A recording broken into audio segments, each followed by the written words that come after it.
13 जनवरी 2025 सोमवती पूर्णिमा के दिन किया गया एक छोटा सा उपाय करवा सकता है आपके बच्चों का विवाह। यदि आपके बच्चों की शादी में लगातार देरी बनी हुई है, लगातार अड़चने आ रही हैं, शादी के लिए रिश्ता पक्का नहीं हो पा रहा है, तो ये वीडियो आपके लिए है।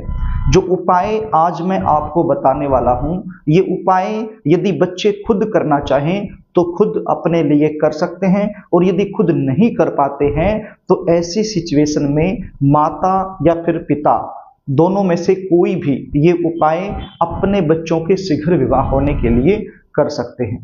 प्रिय दर्शकों, कई बार सिचुएशन क्या होती है, आप अपने बच्चों की शादी के लिए लगातार प्रयास करते रहते हो, बहुत सारे उपाय भी करते हो, लेकिन फिर भी आपको सफलता नहीं मिल पाती है। रिश्ते आते हैं, बातें चलती हैं, लेकिन कोई भी बात, कोई भी रिश्ता सफलता तक नहीं पहुंच पा रहा होगा। देखने वाले आएंगे, देखकर चले जाएंगे, लेकिन किसी भी प्रकार का पॉजिटिव रिप्लाई आपको सामने से मिल नहीं पाएगा। कुछ ऐसे रिश्ते आएंगे जो आपके लेवल के नहीं हैं, आपको पसंद नहीं है, तो आप अपनी तरफ से मना करते रहोगे, और कोई ऐसा रिश्ता जो आपके लेवल का है, आपको पसंद है, तो वो रिश्ता सामने से पक्का नहीं हो पाएगा। ऐसा क्यों होता है? जन्म कुंडली के सप्तम भाव का स्वामी यदि जन्म कुंडली के 6, 8, 12 इन तीनों भाव में से किसी भी भाव में जाकर बैठ जाए, या फिर राहु, केतु, शनि, सूर्य और मंगल इनका प्रभाव उसके ऊपर आ जाए, तो इस प्रकार की सिचुएशन बन जाती है। आपके बच्चे दिखने में सुंदर हो सकते हैं, अच्छी खासी उनकी जॉब हो सकती है, या फिर अपना खुद का काम हो सकता है, भगवान की कृपा से आपका बैकग्राउंड भी काफी अच्छा हो सकता है, लेकिन इतना कुछ होने के बावजूद भी शादी में लगातार देरी बनी रहती है। तो प्रिय दर्शकों, यदि इस प्रकार की सिचुएशन आप लोगों के साथ बनी हुई है तो चिंता करने की आवश्यकता नहीं है। जो उपाय बताने वाला हूं इसको आपने अच्छे से समझ लेना है। उपाय बताऊं इससे पहले आपसे निवेदन करना चाहूंगा, यदि आप चैनल पर नए हैं और अभी तक आपने इस चैनल को सब्सक्राइब नहीं किया है तो मुझसे लगातार जुड़े रहने के लिए अभी इस चैनल को सब्सक्राइब कर लीजिए, क्योंकि इस चैनल के माध्यम से मैं विवाह से रिलेटेड शास्त्र सम्मत सटीक जानकारियां लेकर हमेशा आपके सामने उपस्थित रहता हूं। यदि आप चैनल को सब्सक्राइब करके बेल आइकन को प्रेस कर लोगे तो हमारी आने वाली जो नई वीडियो है वो आपको आसानी से मिलती रहेंगी। तो प्रिय दर्शकों, 13 जनवरी 2025 इस दिन सोमवार है और पूर्णिमा है। पूर्णिमा का सोमवार के दिन आना सोमवती पूर्णिमा कहलाता है, और सोमवती पूर्णिमा अपने आप में एक दुर्लभ योग माना जाता है।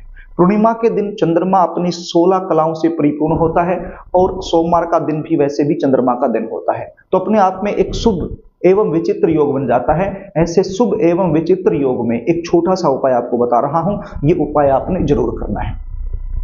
ये उपाय आप सुबह से लेकर शाम तक किसी भी समय कर सकते हो।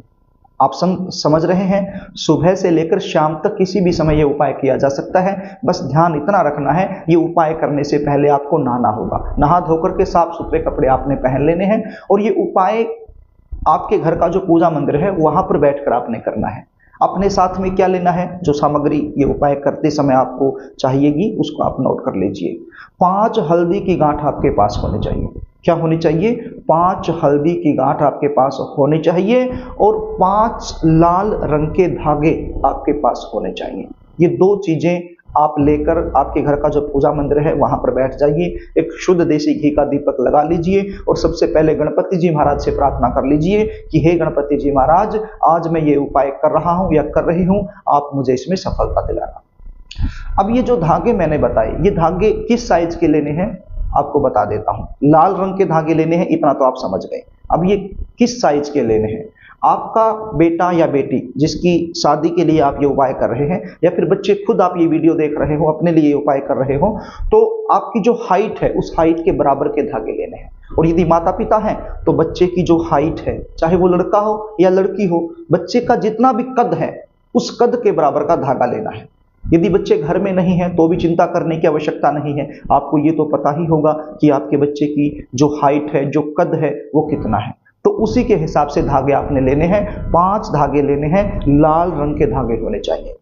आप रील का धागा भी ले सकते हो जिसके साथ कपड़े सिले जाते हैं, या फिर कोई और धागा, बस लाल रंग का धागा होना चाहिए। 5 धागे और 5 हल्दी की गांठ। अब आपने गणपति जी महाराज से प्रार्थना करने के बाद एक धागा लेना है और उसके अंदर गांठ लगानी है। अब कितनी गांठ लगाएंगे? जिस भी बच्चे की शादी के लिए ये उपाय किया जा रहा है उस बच्चे की उम्र वर्तमान समय में जो चली हुई है उसके बराबर गांठें लगानी है। सपोज कीजिए उम्र 25 की हो चुकी है, 26 साल में चला हुआ है तो 26 गांठें, 27 का होकर के 28वें में चला हुआ है तो 28 गांठें, 30 का होकर 31वें में चला हुआ है तो 31 गांठें। मतलब वर्तमान समय में जो उम्र चली हुई है उतनी ही गांठें इस धागे में लगानी है और एक ही जगह नहीं लगानी है, एक सिरे से शुरू होना है और दूसरे सिरे तक गांठ लगाते हुए आगे बढ़ते रहना है, यानी गैप देकर गांठें लगानी है। और प्रत्येक धागे में 5 के 5 धागों में ऐसे ही आपने गांठ लगा लेनी है। एक धागे में लगाई, उसके बाद दूसरे धागे में लगाई, इस प्रकार से। मतलब ऐसा नहीं कि इकट्ठे 5 धागे लिए और इकट्ठों में आपने गांठ लगा दी, अलग अलग धागे में अलग अलग गांठें आपने लगा लेनी है। अब गांठ लगा लिया आपने, आगे क्या करना है? आपने एक हल्दी की गांठ को उठाना है और वो धागा उस हल्दी की गांठ पर लपेटना है। बच्चे का नाम बोल रहा है, बच्चे का गोत्र बोलना है और जल्दी शादी होने की कामना करनी है, प्रार्थना करनी है और उस धागे को हल्दी की गांठ पर लपेट देना है। इतना हो गया। अब दूसरी हल्दी की गांठ उठाइए, दूसरा धागा उठाइए, उसको भी इसी प्रकार से बच्चे का नाम, बच्चे का गोत्र और मनोकामना बोलते हुए इस प्रकार से लपेट दीजिए। तो इसी प्रकार से 5 हल्दी की गांठों पर 5 धागे आपने लपेट लेने हैं। अब इसके बाद क्या करना है इसको ध्यान से सुन लीजिए। अब आपने जाना है आपके आसपास कोई भी मंदिर हो। देखिए ये 5 हल्दी की गांठ हो गई जिसके ऊपर धागा लिपटा हुआ है, तो ये कहां पर आपने रखनी है इसको ध्यान से सुनिए। मंदिर का जो मुख्य दरवाजा है, मेन गेट है, वहां पर आपने हल्दी की गांठों को रखना है और एक ही जगह नहीं रखना, 5 मंदिरों में आपको जाना होगा। आपके आसपास 5 मंदिर मिल जाते हैं, कई जगह तो ऐसी होती है कि बिल्कुल पास पास में मंदिर होते हैं। एक ही कॉलोनी में, एक ही जगह पर, एक ही गांव में 5 मंदिर मिल जाते हैं। और यदि एक ही जगह पर नहीं है तो आप अलग अलग जगह जा सकते हो। मंदिर का जो मुख्य द्वार है वहां पर आपने एक एक हल्दी की गांठ को अपनी मनोकामना बोलते हुए रख देना है। अब मेन गेट पर मतलब बीच में रखने की आवश्यकता नहीं है, इधर उधर आप साइड में रख सकते हो। यदि 5 मंदिर नहीं है आपके आसपास, 5 मंदिर मिलना संभव नहीं है, तो फिर क्या करेंगे? फिर आप किसी भी पार्क में चले जाइए या फिर किसी खेत में चले जाइए, तो 5 पेड़ों के नीचे आपने अलग अलग हल्दी की गांठ को रख देना है। अब 5 पेड़ कोई भी हो सकते हैं, शर्त इतनी सी है जो पेड़ है वो कांटेदार नहीं होना चाहिए।